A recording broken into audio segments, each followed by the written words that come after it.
Olá, tudo bem com você? No vídeo de hoje, Eleni e eu vamos discutir sobre o medo de mulheres viúvas tornarem-se dependentes emocionalmente de seus filhos. Falaremos da síndrome do ninho vazio, você já deve ter ouvido falar.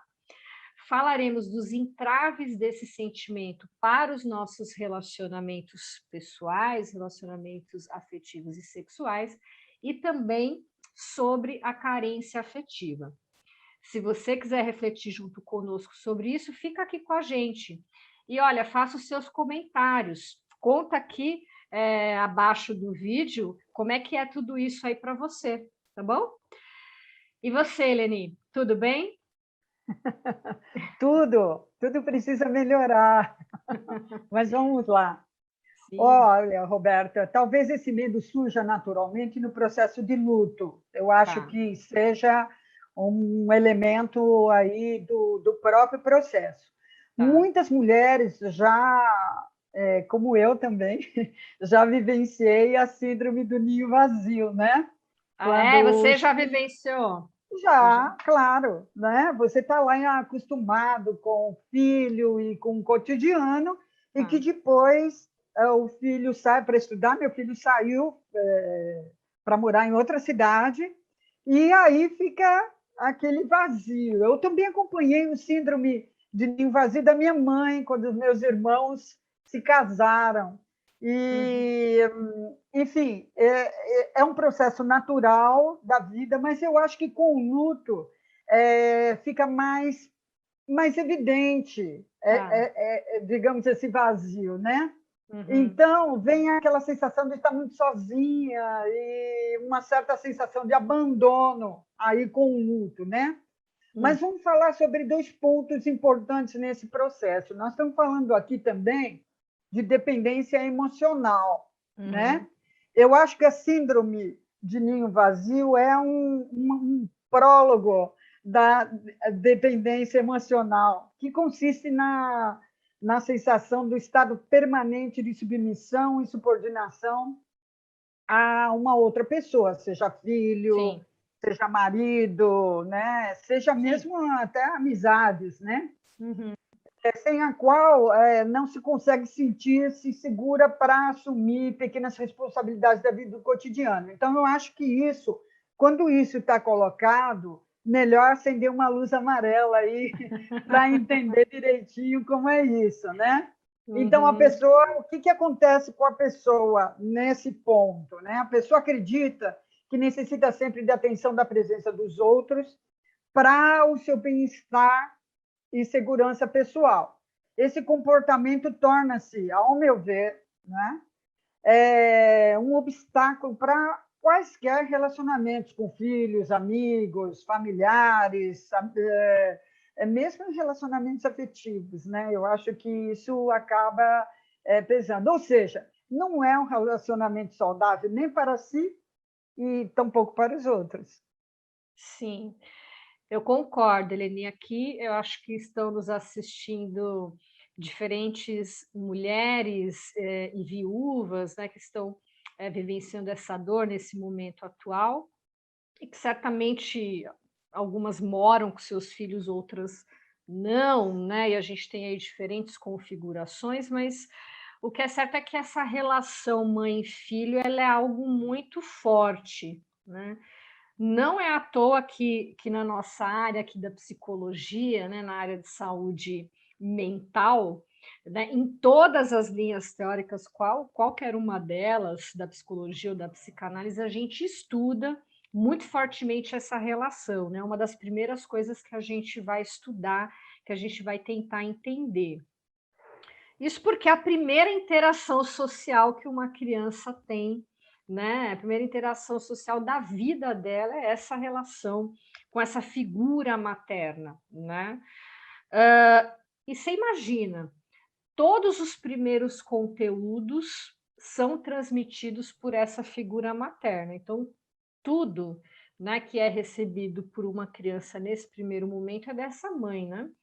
Dessa figura materna, não precisa ser mãe biológica, né? Dessa figura materna, conteúdos Uhum. emocionais, a linguagem, as regras. Então, é muito forte, é de fato uma ligação fortíssima, né? E uma relação, por ser tão forte, justamente por ser uma relação tão forte, ela é muito potente tanto para o bem quanto para o mal. Eu sei que é um pouquinho difícil a gente ouvir isso, mas sim, ela pode ser muito potente tanto para o bem quanto para o mal. Ela tanto constrói, essa relação pode construir muitas coisas, como ela pode destruir, né?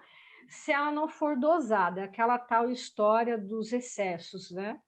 Muito para mais e o muito para menos, né? Então você sai fora desse equilíbrio e você acaba destruindo esse processo. Então, se você tem pouco vínculo, né, dessa mãe com o filho, criança ou não, já pensando numa idade um pouco maior, se tem pouco vínculo, você pode resultar de fato numa relação de abandono, esse filho pode ter um sentimento de desconfiança, um sentimento de fragilidade, né, porque não tem apoio.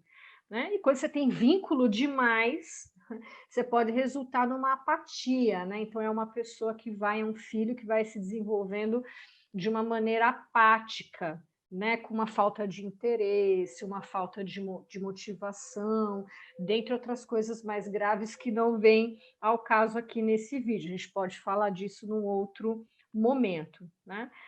Só que assim, ela não destrói só a vida do filho, não, que é o que você está trazendo, né? Então, esse excesso, muito vínculo, ou pouco vínculo, excessivamente falando, ele não destrói só o nosso filho, não, né? Em termos do como ele vai reagir a isso, mas destrói a própria vida dessa mãe, né?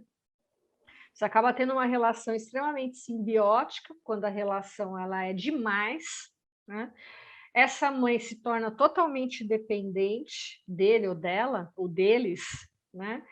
E aí mais ninguém é suficientemente importante, ou suficientemente interessante, ou suficientemente bom para estar perto dela.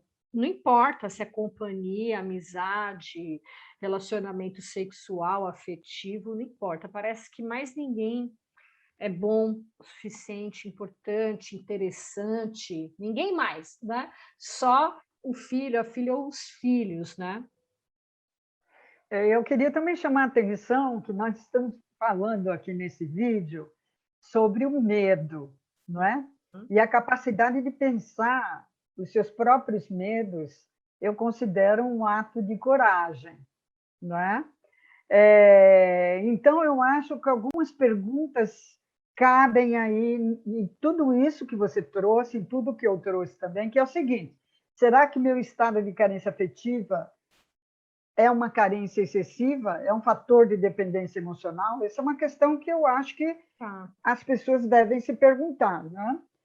Outra questão é: faço demonstrações de fragilidade e fraquezas constantemente? Ou seja, para, na verdade, demonstrar com frequência a minha fragilidade e aí essa necessidade de reafirmação de vínculo, né? Uhum. Então, eu considero assim que relações autênticas e verdadeiras não suportam uma condição de dependência por muito tempo. Uhum. Eu acho que é momento aí de puxar o cordão da autoestima para você que está se sentindo aí com essa sensação de dependência e, sobretudo, de medo dessa dependência. Sim, sim. Bom, agora aqui com você que está assistindo a gente, né? Eu sei que talvez possa ser um pouco difícil de ouvir, né, o que eu vou trazer, né, como comentário ao que a Eleni acabou de discorrer, mas é preciso que a gente diga, até porque o objetivo dos nossos vídeos aqui é sempre poder trazer um apoio, algo para que você possa de fato refletir e transformar, né? Então, assim, é necessário se perceber nessa relação com os filhos. É necessário, não é uma coisa automática. A gente tem que parar para se perceber e ver como que a gente está agindo, né?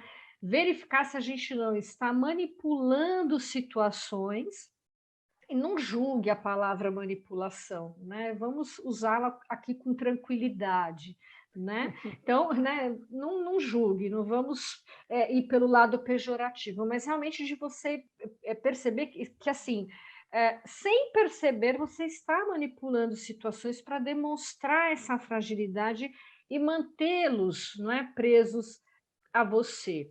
E eu acho que isso é muito normal, natural e comum, ou seja, todos nós fazemos isso em momentos de desespero. Então, quando a gente entra numa crise, a gente realmente se sente muito frágil, mesmo sem ser tão frágil assim, mas a gente sente medo, né, como a Eleni colocou, e de fato a gente vai precisar, durante um tempo, de um pouco mais de atenção e um pouco mais de cuidado. E a gente vai Especial, manipular. especialmente, Roberta, quando nós colocamos dentro de toda essa situação a questão do luto, não é? Exato.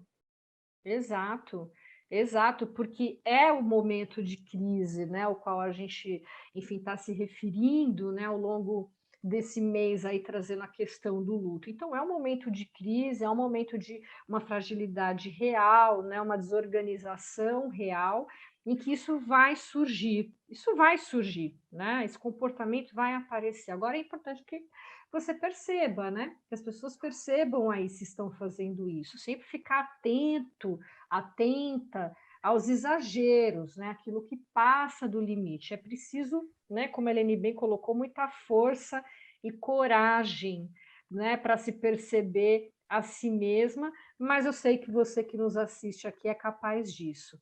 Agora, se não estiver conseguindo lidar com isso sozinha, procure uma ajuda profissional.